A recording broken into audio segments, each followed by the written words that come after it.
At this time, I'll call the June 22nd, 2023 meeting to order for the Dixon County Commission. Would you please stand and join in the flag salute? I pledge allegiance to the flag of the United States of America and to the republic for which it stands, one nation, under God, indivisible, with liberty and justice for all. We do not have anything to add to the agenda, so I would go ahead and move that we approve the agenda as printed. I'll second it. We have the motion and the second. Any other discussion or question? All in favor, say aye. Aye. Opposed? Motion carries. The consent agenda includes the minutes of the June 15th meeting, also the utilities of $11,335.35, payroll of $486,208.38. I move to approve the consent agenda. Second. We have the motion and the second for approval of the consent agenda. Any discussion? All in favor, say aye. Aye. Opposed? Motion carries. Commission comments, Ron. Yes, did spend a little bit of time yesterday here at the Legacy Brookville Motel with Commissioner Peterson and Janelle Dorkendorf with the Juvenile Detention Center. And we had a good visit, good meeting, and obviously a good meal there. They were quite impressed with what we have here in Abilene. And I guess we take first place in showing what we had to show off. So we do appreciate that. A lot of business got done and things are moving along just fine. Hey, Craig. Yeah, I attended the KAC meeting in the offices in Topeka.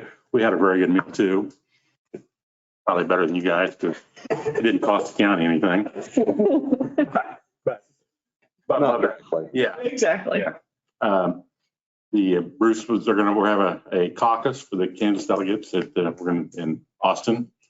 And I told Janelle earlier, the registration for the annual conference will start in July. KAC has put out a LAVTR, which is local ad valorem tax reduction video that we haven't seen yet, but we saw yesterday.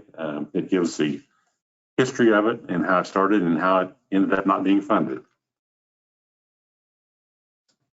There was some information from Kate Works about insurance on salaries and stuff like that I had no idea. And there's 3 different levels of insurance you can have. Depends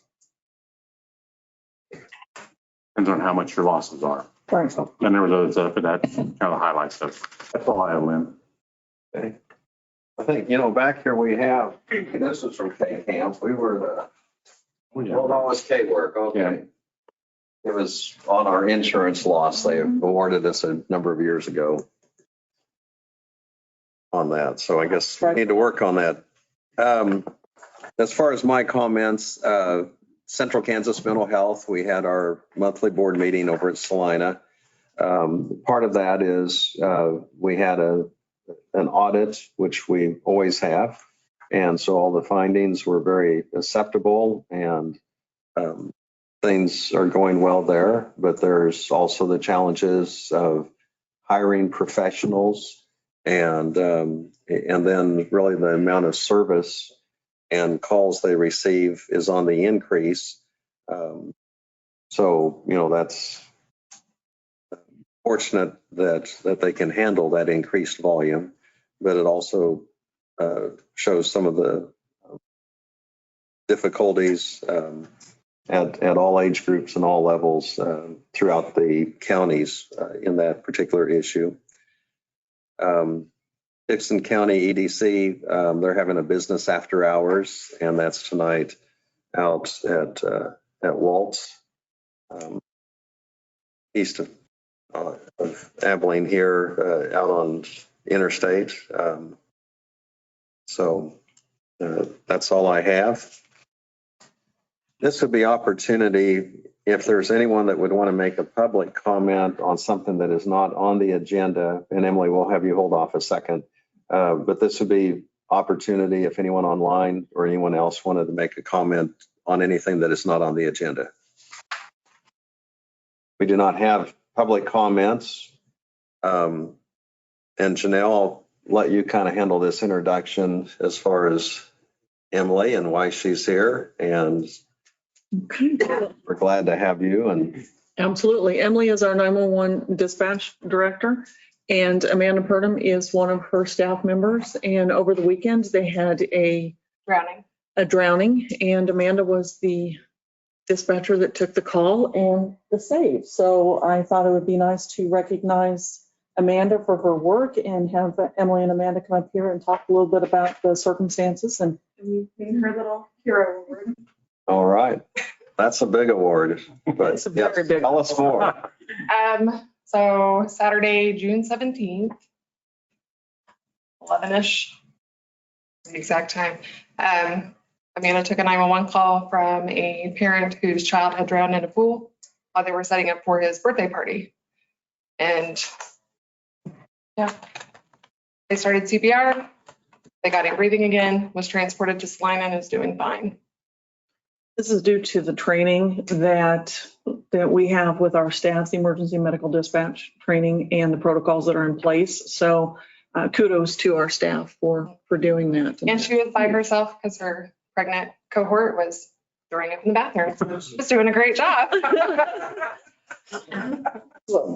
Can you tell us a little bit how that happens to go? Because I'm sure the parent or whoever's making the call is panicked.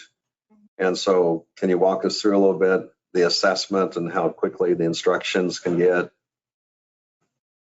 to them? Or do you want Emily to handle that part? I mean, I'm kind of. You're better talking on the phone when it happens, huh? Are you going to save me? Yeah. Generally, it's within 15 to 20 seconds after we get the call that we've got the address and phone number. Now we know what the problem is. As soon as we know what the problem is, they immediately start, in this case, like CPR instructions or Heimlich maneuver instructions, childbirth instructions. So it all goes fairly quickly. Like Judge Sexton can attest to this morning, it feels like it takes forever, but it's generally within 60 seconds, the ambulance is on the way. Help is already being provided. And then it just takes the ambulance, getting there. Okay. Wow. So how long, like in this instance, would it take for the ambulance to get there? It was, Depending on location and so I on. did not look at their on-scene time or the dispatch time, so it was probably between 10 and 15 minutes. So you would have kept them on the line that entire time if that's the protocol? Yep. Okay. And all of the deputies were busy dealing with an arrest. So an Abilene officer left the city limits and went just east of Solomon to assist as well. So that was nice. It's good to have that. I mean, you assume that immediate cooperation and response is there, but it's just great to have that depends on- relationship. Yeah, it just depends on what's going on too. Yeah. Amanda, you want to tell them how long you've been dispatching a little bit? 8 years next month, July 24th. Yes, very good. Thank you. Yes. For what you do. And I mean, I know it's so meaningful for the family, but for the whole, county to know that there's that type of response and instruction that can be given. And you always hope for the very, very best possible outcome. And this sounds like that was accomplished, but I think how calm you folks have to be when you're talking to people to try to keep them calm and just focused on what they need to do. And so anyway, thank you very much. This is one of the services that the county provides that typically you don't hear a lot about, but it's a necessary service that you could need in an instant, or you may not need at all. And either way is fine. And that's why we have the training and the dispatchers that we do. So as you're talking to them, you're also typing in or giving that information. So paging the ambulance, paging the first responders, getting officers on the way, handling everything else that was going on, and other phone calls because she was by herself. So she was doing literally everything all at the same time, That's while amazing. But providing medical instruction as well. So and some of that is queued up on the screen, so it's just an exact order, or I guess we have it's flip never the cards. same. No, it's never, it just depends on the situation. Every situation's different. So Mhm. we adapt and overcome and give due instructions and I think they do a good job. I'm happy with my staff. So. And I'm for the family. Well, and the leadership on that is important. So anyway, thank you very much. Thank you. We'll shake your hand. That's probably not, that's very little in comparison, but.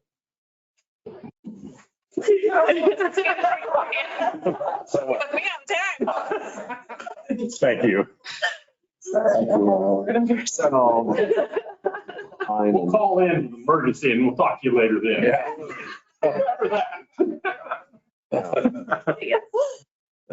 Well, it's invaluable, the training and the response. And so congratulations, but thank you. Thank you. Thank you, ladies. All right, Johnny's Commissioner.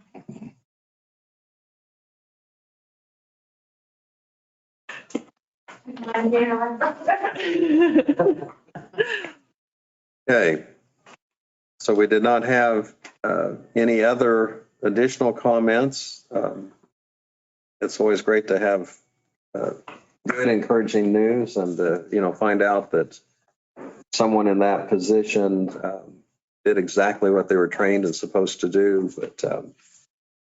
But when you think every situation is different, the adaptability and calmness is just, it's really amazing. Okay, we're going to go on to reports of county officers and our county administrator, Janelle Dockendorf. So we have an open position on our planning and zoning board. We have a member that's been on for, I believe, 4 years that is stepping aside. He's willing to stay on until we fill the position. So if you have an interest in that, please feel free to reach out to us or to Tim Hamilton, our planning and zoning director.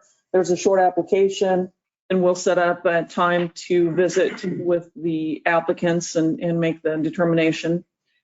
Martin also advised that chip seal will start back up on Monday. The weather, bless the rain that we did receive, but the weather has put a stop to that for today. So they'll start back up on Monday on Deer Road and they should be completed next week. So in the meantime, they're hauling rock, they're blading and weed eating and whatnot. Some of those normal chores that we have to do.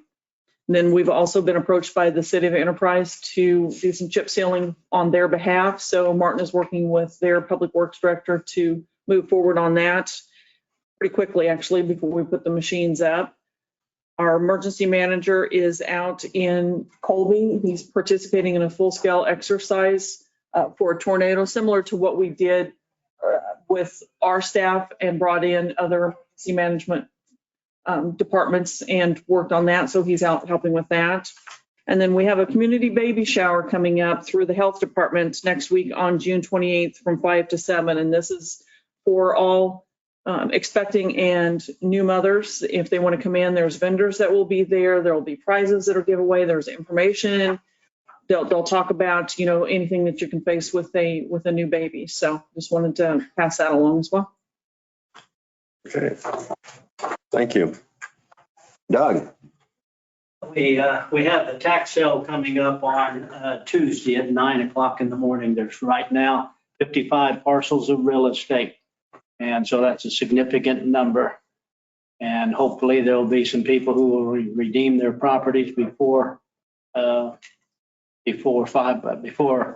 o'clock on Monday. And if they haven't redeemed them by then they get sold. So we're ready to proceed then. That's all I've got. Thank you. The sale will take place Right along this hallway out here. Okay. And then the auctioneer, is that why he's? Yeah, the auctioneer will be here. All right. Thank you. Thank you. Okay, notices and communications. We received information from K-Camp and talking about some of the possible potential liability and costs that are associated with some of our insurance and some of the examples of that. We also received a letter that was to all three of the commissioners from Julie Brandt, and it was in regards to the wind turbines and some of her questions and responses, the information that we reviewed. Now,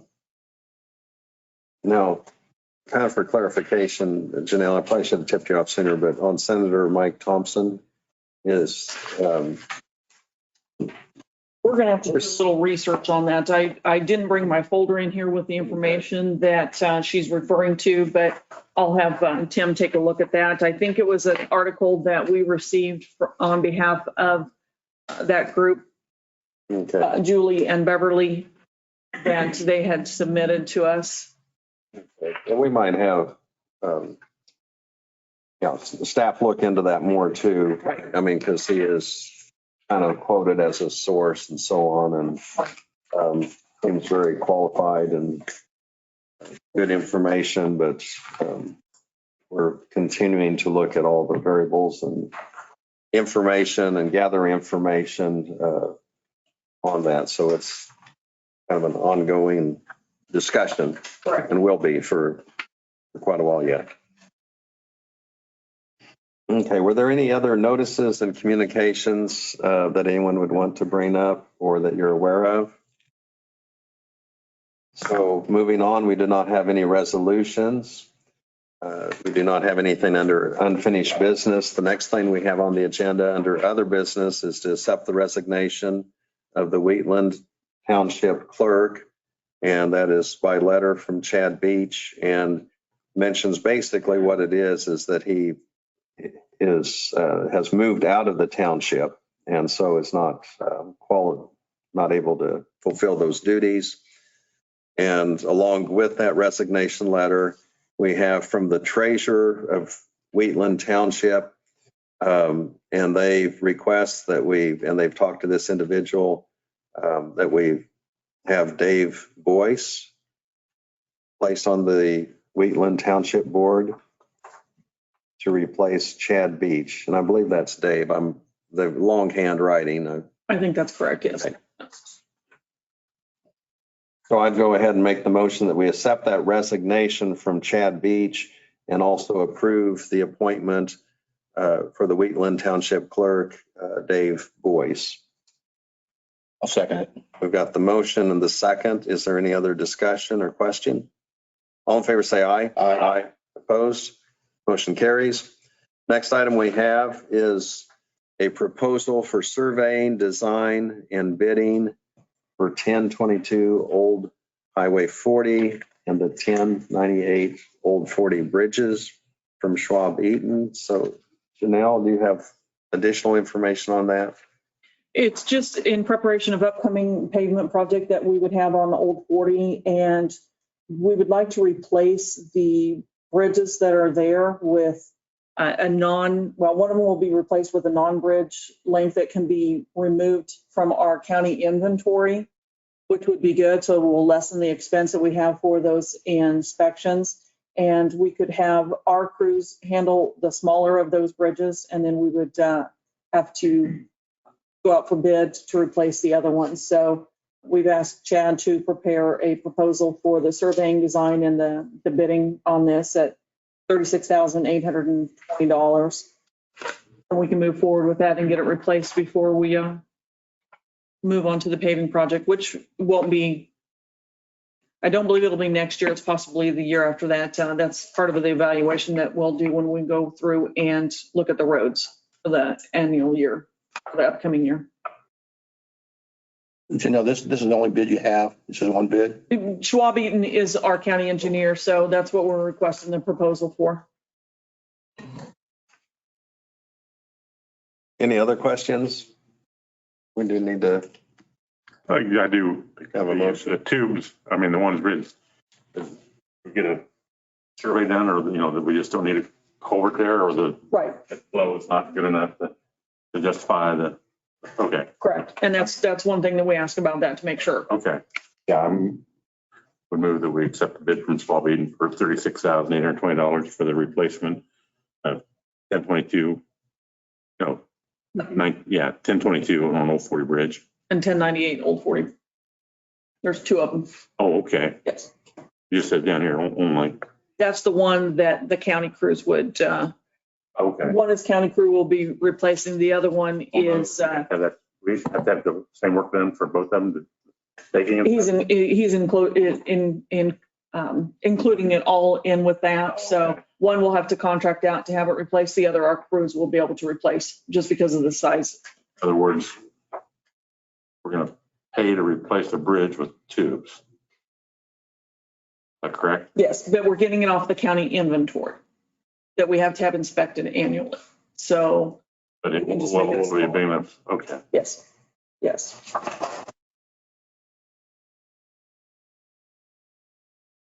Okay, so you had made the motion Yeah. and we need a second for that? I'll go ahead and offer the second that we go ahead and accept this proposal for surveying, design and bidding from Eaton. And as mentioned, it's the 1022 Old 40 and 1098 Old Highway 40 bridges. Those two bridges, 36,820. Yes. Any other question or comment? Yeah. Is there a breakout here on which it's the design and survey is for both of them? That's not broken out here. It's not broken out, but I will have Chad do that. So we can see exactly what it is.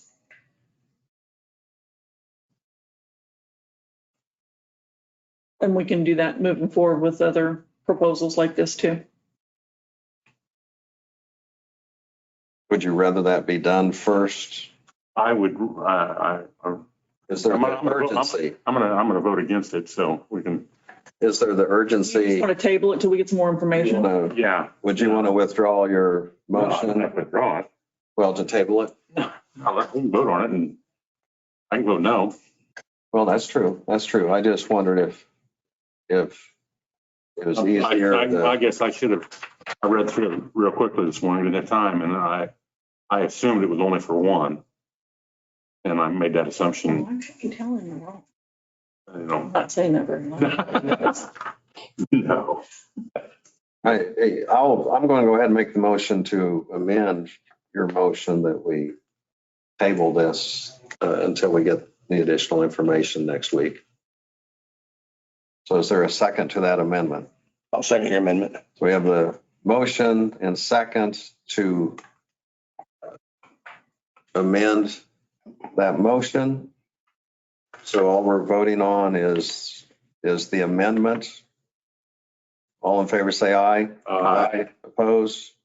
Motion carries. So now the original motion now has the amendment to it. And we had the second. Is there, we need to vote on that with that amendment added to accept that first motion. All in favor, say aye. Aye. Opposed? Motion carries. So basically what we've done is just tabled this or pushed it back a week to get additional information, then we'll take it up for consideration next week. Is there anything else to bring before the commission?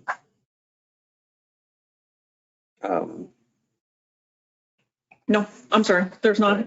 Okay. And I mean, just kind of for clarification on this deal of the EDC that they're having that business after hours, I plan to attend tentatively, but any other commissioners, and if so, we need to put it on the Right. website. But if neither of you will probably not attend, okay. So anyway, is there a motion to adjourn? I'll make a motion to adjourn. I'll second it. We have the motion and the second to adjourn. Any other discussion? All in favor, say aye. Aye. Aye. Opposed? Motion carries. We're adjourned.